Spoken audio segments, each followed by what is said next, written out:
Mais on va vous distribuer là, tout de suite, une photocopie avec des notes pour l'avant-dernière leçon dans cette série qui s'appelle La communion des saints en Jésus-Christ. Et vous vous rappelez, il y avait un peu deux volets à cette série. D'abord, notre union avec Christ, le chrétien uni à Jésus-Christ, et grâce à cela, le chrétien uni avec les frères et sœurs. Donc on peut penser à l'union verticale et puis l'union horizontale, les uns avec les autres. Et nous réfléchissons à différents aspects de cette communion que nous avons entre les saints. Et aujourd'hui, le titre, c'est une communion qui prie et parle de Dieu. Et la première phrase que vous avez sur votre photocopie dit ceci. Ce dont un groupe de personnes parle révèle ce qui est important pour lui. Et par conséquent, la communion des saints en Christ doit donner la priorité à parler à Dieu les uns pour les autres, ça c'est la prière, et à parler les uns aux autres de Dieu. Donc ça c'est les deux sujets d'aujourd'hui. Parler à Dieu les uns pour les autres dans la prière, et puis parler les uns aux autres de Dieu. Donc il y a s'adresser à Dieu en intercédant pour les autres, et puis s'adresser aux autres en les conduisant à Dieu. Donc en premier, la véritable communion dans la prière, c'est s'adresser à Dieu en intercédant pour les autres. Un aspect important de notre communion doit être dans notre pensée la prière. Prier les uns pour les autres. En fait, comme dit la lettre A là, c'est une expression concrète de notre union en Jésus-Christ. Une des choses qui a touché, peut-être vous vous rappelez de notre sœur Dorise, elle n'était pas en Christ.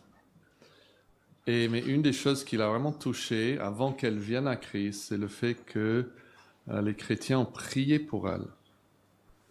Et elle était dans une salle de témoins de Jéhovah et elle nous a dit après qu'ils ne priaient pas les uns pour les autres.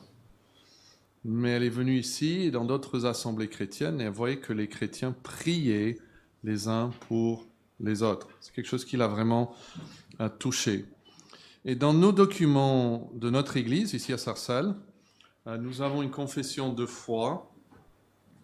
Et puis après cela, on a une section qu'on a donnée comme titre « Mon engagement en tant que membre ». Qu'est-ce que c'est d'être membre de l'Église ? Et dans cela, je vous ai mis ça sur votre feuille, nous avons cette phrase. « Je rechercherai la communion fraternelle avec eux, c'est-à-dire les autres membres de l'Église, et je les aiderai à porter leur fardeau. » Alors comment est-ce qu'on va aider les uns les autres à porter leur fardeau ? Par la prière et en les aidant de façon pratique, par la prière. On peut porter les fardeaux les uns des autres par la prière. Alors, est-ce qu'il y a un volontaire pour lire ces trois versets qui sont sur la feuille ? 1 Corinthiens 12, 26, Galates 6, 2, et Éphésiens 6, 18. Est-ce qu'il y a une main ? Vous pouvez lever la main tout derrière. Sylvain, merci. 1 Corinthiens 12, 26. Si un membre souffre, tous les membres souffrent avec lui. Si un membre est honoré, tous les membres se réjouissent avec lui. Galates 6, 2. Portez les fardeaux les uns des autres, et vous accomplirez ainsi la loi de Christ. Éphésiens 6, 18. Faites en tout temps par l'Esprit toutes sortes de prières et priez pour tous les saints. Voilà. Donc la logique se suit d'un verset à l'autre. D'abord, si un membre souffre, qui souffre ? Tout le monde souffre. Et donc, si un a un fardeau, les autres viennent pour porter le fardeau avec eux. Et comment peuvent-ils le faire? Eh bien, en priant pour tous les saints. C'est une véritable manière de porter les fardeaux les uns les autres. Et juste en dessous, il dit, notre union en Christ nous pousse naturellement à prier les uns pour les autres. Rien ne nous rapproche davantage les cœurs chrétiens que l'intercession mutuelle. Parmi les nombreux moyens que Dieu nous donne pour participer à son œuvre, la prière demeure le plus fondamental. Et c'est le plus dur parce que c'est le moins tangible. On peut donner 5 € et on a 5 € comme preuve. Ils ont 5 € de plus, nous avons 5 € de moins. Et on peut aider à faire quelque chose de physique aussi, et on peut le voir. Mais la prière, puisqu'elle est intangible, c'est la plus difficile. Mais Dieu est esprit, n'est-ce pas? Et on s'adresse à Dieu par la prière. Et donc c'est un moyen réel. Il faut le croire, il faut l'accepter par la foi. Et vous avez ici qu'au cœur des objectifs de Dieu se trouve la formation du Christ en nous. C'est comme ça que Galates le dit, que Christ soit formé en vous. Et afin que nous soyons donc rendus conformes à l'image de son Fils. Vous connaissez Romains 8. Hein? Toute chose concourt au bien, mais c'est quoi le bien? Bien que nous soyons rendus semblables à son Fils. Il n'y a donc pas de contribution plus grande à la communion chrétienne que de prier avec et pour le bien spirituel des autres. Donc, on doit prier. Donc, la lettre B nous dit un peu comment nous devons prier. Et nous devons prier les uns pour les autres des prières qui sont nourries par quoi? Par la Bible ou par l'Écriture. C'est la Bible qui va nous montrer comment prier pour les autres, pas seulement pour nous-mêmes. Et comme il est marqué, on a tendance parfois à séparer la lecture de la Bible et puis la prière. On va faire notre lecture et puis on veut faire notre prière. Bon, on a parlé plusieurs fois de cela, qu'on doit laisser la Bible nourrir nos prières. On doit essayer on prend un chapitre et puis on va se mettre à prier. On doit essayer de prier les choses que nous avons vues dans ce chapitre. Et si on fait cela, ça crée une grande variété dans nos prières. Si on a des enfants, on veut prier pour nos enfants, pourquoi pas prier ce qu'on vient de lire dans le psaume ou les sujets auxquels notre esprit vient en lisant le passage dont nous venons de lire. Et ça fait que tous les jours, en fait, nos prières sont variées, sont plus riches, sont plus profondes, sont plus bibliques. Et nous voulons donc prier ainsi les uns pour les autres. Ça nous aide aussi à savoir qu'on prie selon la volonté de Dieu. On n'a pas besoin de dire si c'est ta volonté, si on voit dans la Bible que c'est sa volonté. Et donc le modèle, vraiment le modèle de prière que la Bible nous donne pour des chrétiens, ce sont les prières de Paul. Et vous avez là, vers le bas de la première page, vous avez les références de plusieurs de ces prières de Paul. Vraiment, ça c'est la manière l'endroit le plus facile de commencer. On peut prier à partir des psaumes, c'est peut-être le plus facile après celui-là. On peut prier d'après tous les chapitres de la Bible, mais parfois il faut réfléchir un peu plus. Qu'est-ce que je peux prier par rapport à ce chapitre? Mais si vous prenez ces références, par exemple, cette semaine, si vous prenez Éphésiens 1, 16 à 19, vous pouvez le prier mot par mot, en mettant votre nom, le nom de votre famille ou le nom des membres de l'Église ou d'autres personnes. Et puis le lendemain, vous prenez l'autre chapitre, 3, 14 à 19. Vous pouvez vraiment prier mot par mot les prières de Paul, juste en remplaçant les noms. Et votre prière sera biblique. Ce n'est pas mauvais de répéter mot par mot, des prières qui sont inspirées par l'Esprit. Alors, si c'est un simple rite, bien sûr, si ça ne vient pas du cœur, mais si ça vient du cœur, nous pouvons prier ces prières. Donc, je vous encourage à cette semaine à prendre ces références. On n'a pas le temps de les lire ensemble, mais de les utiliser. Et vous entrez dans une communion les uns avec les autres par la prière.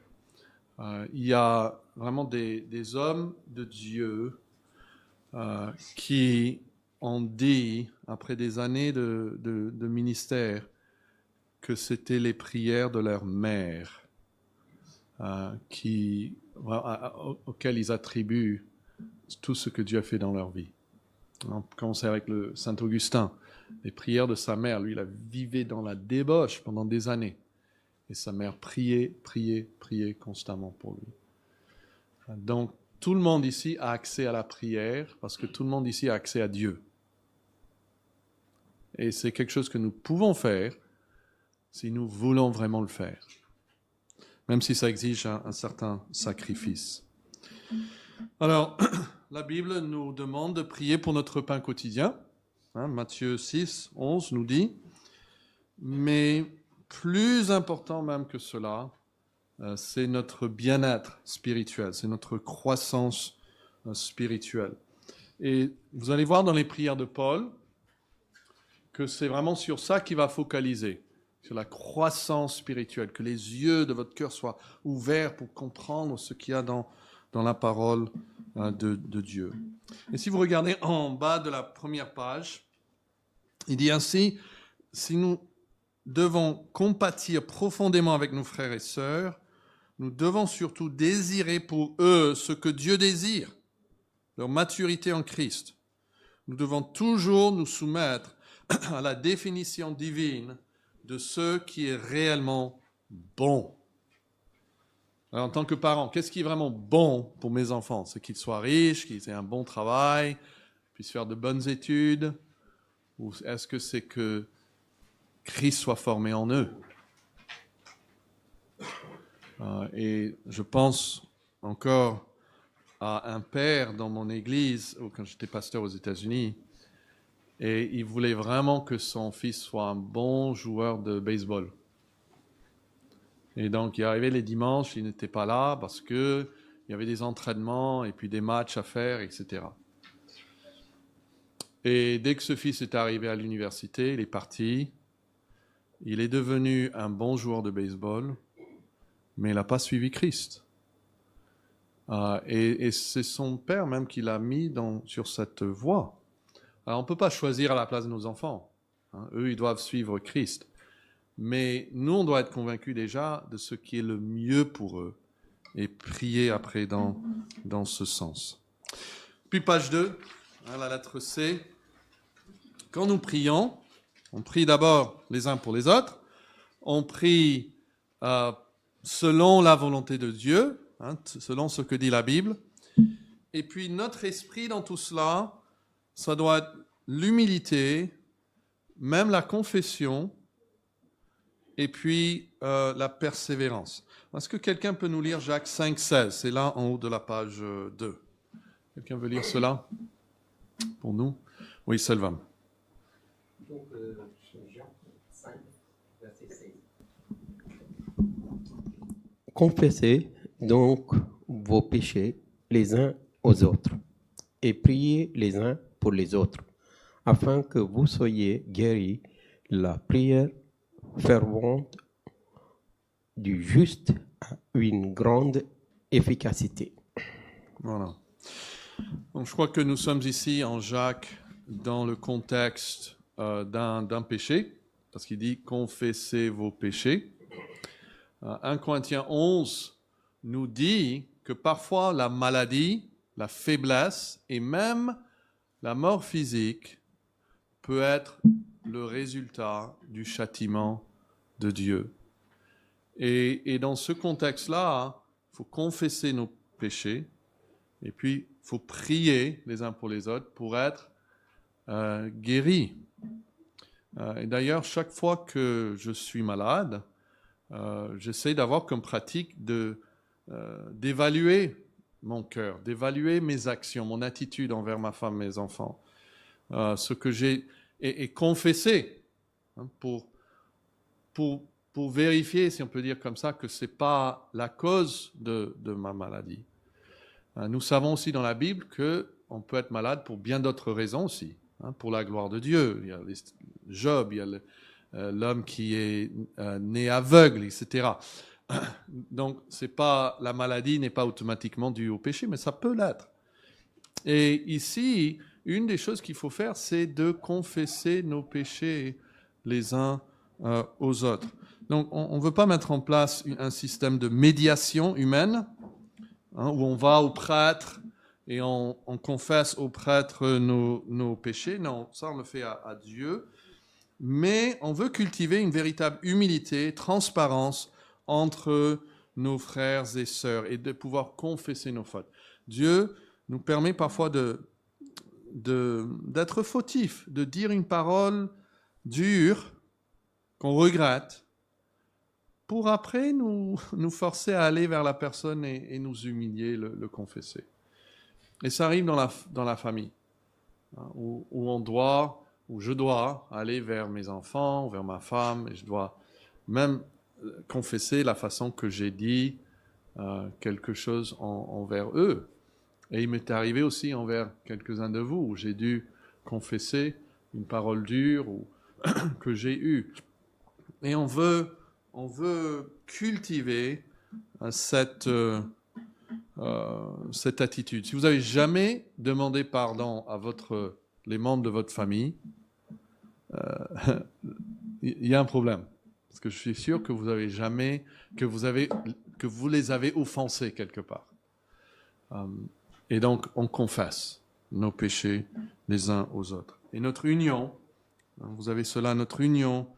Non, vous n'avez pas cela, mais je vais lire cette phrase. Notre union en Christ et notre appel à prier selon la volonté de Dieu convergent donc dans une intercession qui est aimante, humble et reconnaissante. Et nous devons prier ainsi les uns pour les autres. John Owen, vous avez cette citation, il dit ça. « Il n'est pas digne des privilèges de l'Église que celui qui ne persévère, je crois que j'ai trop de pas là, dans la prière pour la défense et la gloire de celle-ci. » C'est-à-dire, on n'est pas digne de jouir de privilèges que donne l'Église si on ne prie pas régulièrement pour l'Église. La prière, donc, pour le bien, la prospérité, l'épanouissement, la paix, l'accroissement, l'édification, la protection de l'Église est un devoir que tous ses membres sont appelés à accomplir chaque jour. Est-ce que vous priez pour l'Église ? L'Église en sens général, mais l'Église locale. Est-ce que vous priez pour cette Église ? C'est un devoir que nous avons envers Dieu. D'accord ? Donc ça, c'est un aspect de la communion. La prière, on parle à Dieu des autres. On prie les uns pour les autres, pas seulement pour nos besoins, nous. Et puis numéro 2, le grand 2 là, que vous avez sur la page 2, la véritable communion dans la conversation.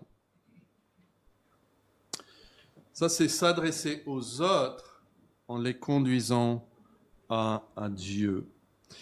Et il y a un verset qui est très intéressant, Malachie, chapitre 3. Il faut savoir que Malachie, c'est après l'exil en Babylone et après le retour de Babylone. On appelle ça, historiquement, on appelle ça le post-exilique, hein, la période post-exilique. Post-exil, parce qu'ils sont partis, ils sont revenus. Et quand ils sont revenus, ils étaient très faibles comme pays, très petits, entourés de pays païens. Et selon la Bible, selon Malachie, il y avait 3 groupes de personnes. Il y avait, même parmi les Juifs, il y avait les méchants qui négligeaient le service de Dieu complètement. Et puis il y avait quand même un grand nombre qui étaient religieux de façade, qui se disaient juifs, qui croyaient en Dieu, mais ils étaient convaincus que la fidélité ne rapportait rien. En fait, ils vont dire des choses comme ça ne sert à rien, en fait, de faire des sacrifices, de servir Dieu, etc. Et puis il y avait un troisième groupe, plus petit, qui craignait Dieu, craignait sincèrement Dieu. Et un vrai croyant, c'est quelqu'un qui craint Dieu. Hein. C'est une façon de dire un vrai croyant, quelqu'un qui craint Dieu. Et notez ce que dit Malachie 3, 16. Quelqu'un veut lire ce verset? C'est là, sur votre feuille. Qu'est-ce qui les démarque? Oui, merci Laurent.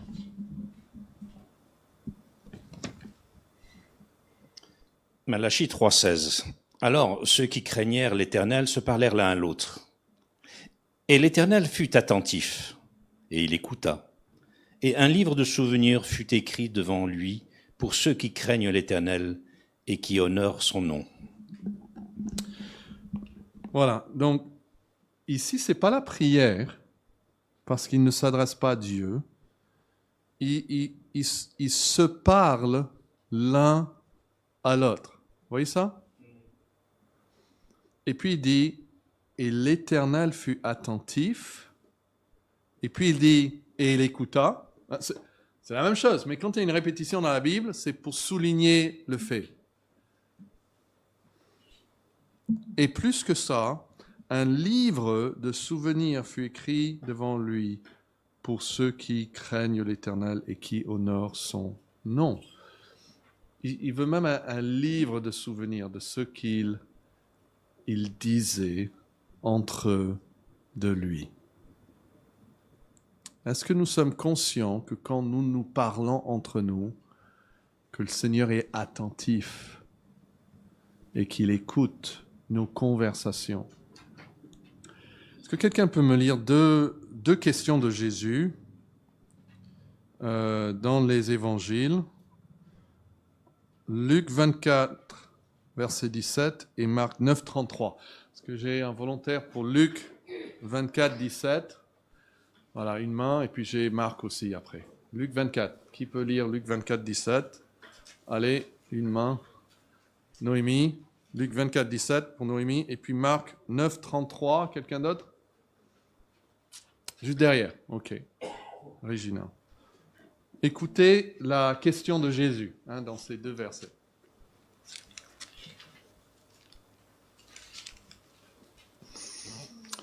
Vas-y, Luc 24, 17. Attendez.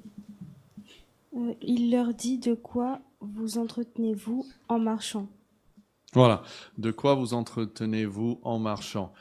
Ça, c'est Jésus qui pose la question à qui? Est-ce que quelqu'un sait? C'est en Luc 24. Voilà, les deux chrétiens, un homme et une femme, ou deux hommes qui marchaient vers Emmaüs. Et Jésus vient, il dit, mais de quoi vous entreteniez-vous? OK, et puis Marc 9, 33, Régina? Ils arrivèrent à Capernaum. Lorsqu'ils furent dans la maison, Jésus leur demanda, « De quoi discutiez-vous en chemin ?» Voilà. Encore, de quoi discutiez-vous? Et là, si vous vous rappelez l'histoire, ils ne veulent pas le dire. Parce qu'en fait, ils se chamaillaient. Ils avaient cet argument même par rapport à qui était le plus grand. Mais Jésus s'intéresse à nos conversations. On le voit dans les évangiles. Et il est le même aujourd'hui qu'il était hier. Imagine que, voilà, au milieu de la soirée, on est en famille, on est à table, et tout de suite, il y a Jésus, il dit, de quoi discutiez-vous? Est-ce qu'on serait prêt à lui dire? Il faut savoir qu'il écoute. Et une marque de ceux qui craignent Dieu, c'est qu'ils se parlent ensemble de Dieu. Et ça, c'est pas évident. Quand on rencontre quelqu'un, on cherche tout de suite un lien avec eux.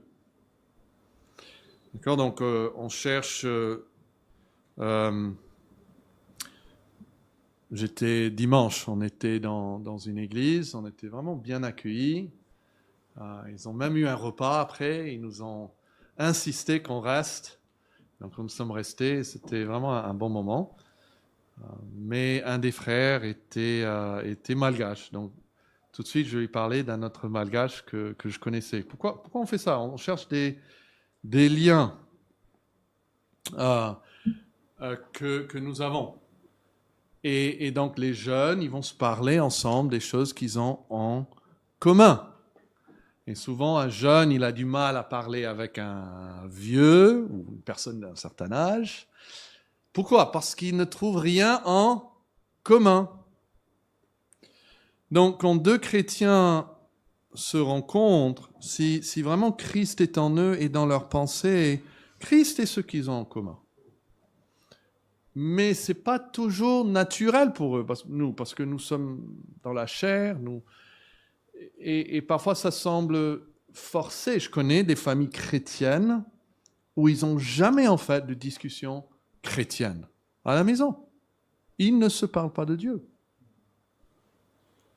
Ils parlent de tout, l'école, le travail, les ambitions, mais ils ne se parlent pas de la parole de Dieu. Et donc il faut le préparer. Il faut le préparer parce qu'il ne faut pas se dire que ça va venir tout seul. Non, ça ne vient pas tout seul. Il faut l'organiser. Donc vous avez ici la lettre B. Après avoir compris l'importance de la conversation spirituelle, et on a cette citation que l'un des devoirs de la communion fraternelle consiste en une communication spirituelle fréquente en vue de l'édification, selon les dons que nous avons. Mais lettre B, il faut être prêt à organiser des moments de conversation spirituelle. Il ne faut pas s'attendre à ce que ça se fasse tout seul. Et les puritains du XVIIe siècle, ils appelaient ça des conférences. Mais une conférence, ce n'est pas une conférence, un prédicateur qui va venir. Non, une conférence, c'est vraiment où ils allaient discuter ensemble de la parole ou d'un sujet. C'était la pratique intentionnelle d'une conversation spirituelle. Donc, ils faisaient ça, ils encourageaient ça vraiment dans les foyers. Donc, par exemple, Philippe Henry, qui était le père du Matthew Henry, qui a écrit un commentaire, merci. Il est un commentaire de la Bible. Tous les dimanches soirs, il avait un entretien avec ses enfants. Je crois qu'il avait 9 enfants. Et il leur posait des questions sur la prédication du dimanche. Nous, on essaye, parce qu'on mange ensemble ou même dans la voiture, tout le monde partage une chose qu'il a appris, soit de la classe biblique, soit dans une conversation avec quelqu'un, soit de la prédication. Et ça nous pousse un peu à reparler de ces choses. Donc, vous pouvez faire ça aussi. Si vous vivez en famille, si les autres membres de la famille sont en Christ, vous avez vraiment le devoir d'organiser un culte familial. Ça peut être vraiment très simple, 5-10 minutes. Une petite lecture, une prière, peut-être un chant, mais vraiment simple, mais quelque chose qui vous forme à parler ensemble de Dieu. Si vous avez des occasions comme nous, cette semaine, on a eu plus d'occasions, on était en vacances, donc tous les matins, on a pu lire, 5 matins, on a fait la lettre aux Philippiens, on l'a lu en entier, 5 fois, en famille, phrase par phrase, et puis le soir, on a pris un chapitre et un des enfants a fait une méditation sur le chapitre. Mais ça, on ne peut pas le faire, on ne peut pas le faire quand il y a l'école, on a profité des vacances pour le faire. Mais vous pouvez, si vous êtes une sœur, vous pouvez partager peut-être un petit déjeuner ou un café un jour avec une autre sœur, juste pour prier, pour parler ensemble de la parole. Vous pouvez, c'est marqué ici, inviter des frères et des sœurs à dîner après le culte.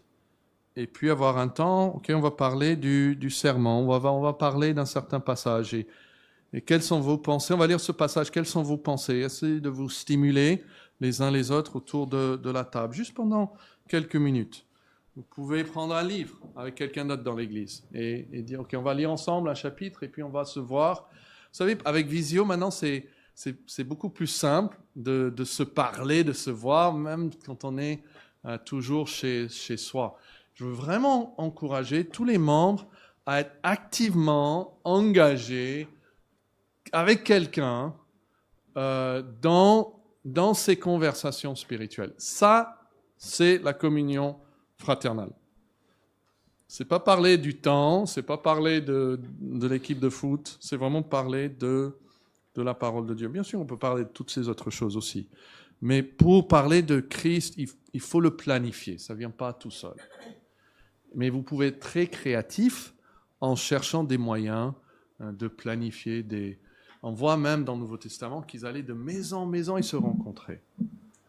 Et souvent, c'était des choses spontanées entre les frères et sœurs pour étudier la Bible et pour parler de la Bible. Et donc, il y a ces temps planifiés, mais vous avez là, à la fin après la lettre B, là, les Écritures rappellent aussi aux parents de parler à leurs enfants en toute occasion. Hein, ça dit, lorsque vous couchez, lorsque vous vous levez, lorsque vous êtes en voyage, lorsque vous rentrez à la maison. Donc, ça veut dire qu'il faut aussi se former à parler de Christ en toute occasion. Et ça peut d'abord sembler bizarre pour vous et pour votre famille. Hein, un père qui, tout d'un coup, il va dire, voilà, il va commencer à parler de Dieu. Mais on peut prier, demander à Dieu de l'aide et faire des pas. Mon père, quand il parlait avec les gens, si on parlait de la météo, il avait toujours à cœur de dire un mot de Dieu là-dessus. Donc, il fait beau, il dit, Dieu nous a donné du beau temps aujourd'hui. Ou il pleut, il dit, mais c'est Dieu qui amène la pluie, hein, il le donne aux bons et aux méchants. On voit vraiment sa générosité dans le fait que la pluie tombe sur tout le monde. Et on peut saisir ces occasions, juste un mot, pour dire à quelqu'un en forme d'évangélisation, mais aussi en forme d'encouragement à un frère ou à une sœur. Et c'est un peu, quelqu'un donne une illustration, c'est comme broyer les épices. Vous avez des épices dans un bocal, vous les sortez, ils ne sont pas très forts, mais si on va après les broyer, là, l'odeur sort après. Et ça, c'est la conversation spirituelle. Souvent, on peut entendre une prédication, on peut lire quelque chose dans la Bible, mais si on a quelqu'un avec qui parler, là, la saveur, l'odeur du passage sort et on est édifié, l'autre est édifié au même temps. Vraiment, le bénéfice est mutuel. Quand on a 5 €, on donne 5 € à quelqu'un d'autre, on est débitaire. On a moins, ils ont plus, on a moins. Mais cette communion, eux, ils ont plus et nous avons plus au même temps. C'est gagne-gagne, tout le monde gagne, mais il faut le pratiquer. Donc, lettre C, il faut aussi pratiquer l'exhortation mutuelle et reconnaître que nous avons une responsabilité fraternelle les uns aux autres. Est-ce que quelqu'un peut nous lire Hébreux 3, verset 13, qui est là sur la feuille? Hébreux 3, 13. Un volontaire, Christian, ici.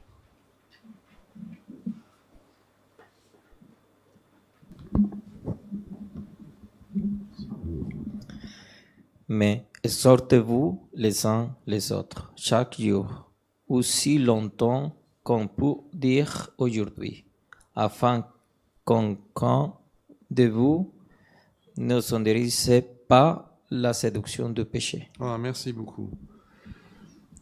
La Bible dit que un moyen que Dieu nous empêche de s'endurcir, c'est l'exhortation mutuelle. C'est-à-dire, si moi je refuse qu'on m'exhorte, moi je suis père de famille, je suis pasteur, personne ne peut m'exhorter. Si moi j'ai cette attitude, je vais m'endurcir. Et souvent, on voit, parfois même les hommes de Dieu ou des chrétiens qui ont été avec Christ pendant longtemps, après il y a une chute terrible. Et si on peut retracer les pas, un élément en tout cas, c'est qu'ils refusaient en fait que les gens de l'extérieur puissent les exhorter. Donc, fermer leurs oreilles à des exhortations. Et dans la famille, ça peut arriver. Hein. Il peut y avoir un mari qui refuse d'entendre quoi que ce soit de sa femme, ou dans l'autre sens aussi, une femme, ou il peut y avoir des enfants qui disent « Non, mes parents, non. Je sais qu'ils sont pécheurs, etc. Ils sont hypocrites. Non, il faut qu'on se laisse s'exhorter. Mais aussi, il faut qu'on exhorte. Hein, et ça, c'est inconfortable. Mais c'est l'idée de se tenir aux côtés d'un frère ou d'une sœur et les appeler à l'action. Hein, donc, il ne faut pas imaginer quelqu'un qui pousse par derrière, mais quelqu'un qui est devant et qui prend la main et qui tire depuis le devant. Et la prière et la conversation spirituelle sont conçues par Dieu pour cela, pour nous aider les uns les autres. Et donc il faut accepter que ça fait partie en fait de la conversation spirituelle. On peut exhorter les uns les autres. On peut le faire d'une manière douce, plein de grâce, mais il faut qu'on s'encourage à persévérer. Nous avons besoin de l'encouragement les uns des autres. Et il faut reconnaître après la puissance de ces paroles. Donc Grégory, est-ce que tu peux lire là tout en bas de la page 2, Éphésiens 4, 29 ? Éphésiens 4, 29. Qu'il ne sorte de votre bouche aucune parole mauvaise, mais s'il y a lieu, quelques bonnes paroles qui servent à l'édification et communiquent une grâce à ceux qui l'entendent. Voilà, ça c'est énorme. Hein. Pensez à ce verset. L'édification, c'est la construction. Et la personne, elle est là, elle a besoin d'être édifiée. Et la parole, une bonne parole, peut servir à édifier cette personne. On peut dire, j'étais écrasé par ces paroles. Et vous avez eu le sentiment d'avoir quelqu'un vous a dit quelque chose et vous avez senti aplati. Et les paroles peuvent détruire aussi. Mais les paroles aussi peuvent construire. Et c'est ça ici, Dieu l'a dit. Dieu l'a dit. On n'imagine pas la puissance des paroles. Comment est-ce que Dieu a créé le monde ? C'est par sa parole. Il a dit et la chose fut. Et il a donné à nos paroles une certaine force aussi. C'est pour ça que ça dit dans ce verset, ça communique quoi ? Une grâce. On devient un canal de la grâce de Dieu. Cette personne a besoin de grâce et nous pouvons être comme une canalisation de la grâce de Dieu vers cette personne pour les construire. Et trop souvent, malheureusement, j'utilise ma langue pour rabaisser plus que pour construire. Mais ça, c'est la puissance des paroles qu'il faut reconnaître. Donc, sur la dernière page, la page 3, restaurer ceux qui sont égarés, c'est l'un des principaux actes de communion chrétienne. Et nous avons ces deux versets. Quelqu'un veut lire Jacques 5, 19 et 20, et puis j'ai remis Éphésiens 4, on ne va pas le relire, mais Jacques 5, 19 et 20. François, merci. Jacques 5, versets 19 à 20. Mes frères, si quelqu'un parmi vous s'est égaré loin de la vérité et qu'un autre l'y amène, qu'il sache que celui qui ramènera un pécheur de la voie où il s'était égaré sauvera une âme de la mort et couvrira une multitude de péchés. Voilà. On peut sauver une âme de la mort. Bien sûr, c'est Dieu qui sauve, mais on peut être le moyen par lequel Dieu sauve cette personne de la mort, ou sauve un frère ou une sœur de commettre un gros péché. Et malheureusement, beaucoup s'enferment dans un mal-être simplement parce qu'ils ne s'ouvrent pas aux autres. Ça aussi, parce qu'il faut deux pour avoir une conversation, n'est-ce pas ? peut pas parler à un mur. Et parfois c'est dur, ça dépend de notre tempérament, c'est souvent plus dur pour les hommes, par exemple, que pour les femmes. Il faut de vraiment s'ouvrir à quelqu'un d'autre et de permettre qu'il y ait ces conversations.